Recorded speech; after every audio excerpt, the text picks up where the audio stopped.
Pawpaw Sammy here. I'm fixing to get dressed up and go into those beehives. The hive beetles got in there and started spinning their little nest on one of my hives, and I'm trying to get things straightened up and cleaned out again. But I want to do a shout out to a fella in Florida. His handle is Tire Ballaster Service of Florida, 7771. Whenever I hit the wall with my bees, he don't say a lot and don't reach out very often, but when he does, he's dead on point. I want to thank you. Okay, I'm fixing to suit up and come out here and put these Swisser pads in each hive, one in each hive. And the main reason for doing this is your little hive beetles will get tangled up in it, and you change them out every week or so and throw it away.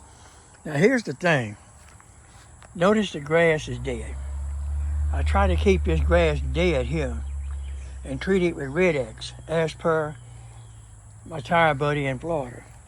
Okay. The reason being keeping the grass dead, the hive beetles fall out on the ground, dig in, breathe, and come right back up. Now what I'm using is regular vinegar, 5% vinegar, and salt. And you have to spray it regular. Now you can buy 50% vinegar, and that'll kill that grass instantly. But I think it's $30, $40 for a gallon. Well, you can go to Sam's and get 2 gallons for $5, whatever. Mix a little table salt with it and spray, and just do it regular once every week or so, which just really needs spraying again. Anyway, I'm gonna open up each hive, put a Swisser in it, and I'm gonna check each hive. When I checked this hive right here, it was loaded with those berries, full of webs and worms, and it was eating the honey, the wax, and I started feeding these bees like crazy. I put a container in there full of honey for them, trying to pull them back. So I'm gonna go ahead now and suit up, come on out here.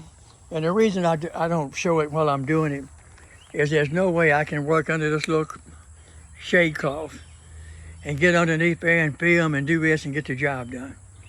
It would take me hours and my bees would get aggravated. So I go in quick, get it done and get out, pre-film, and maybe after I film.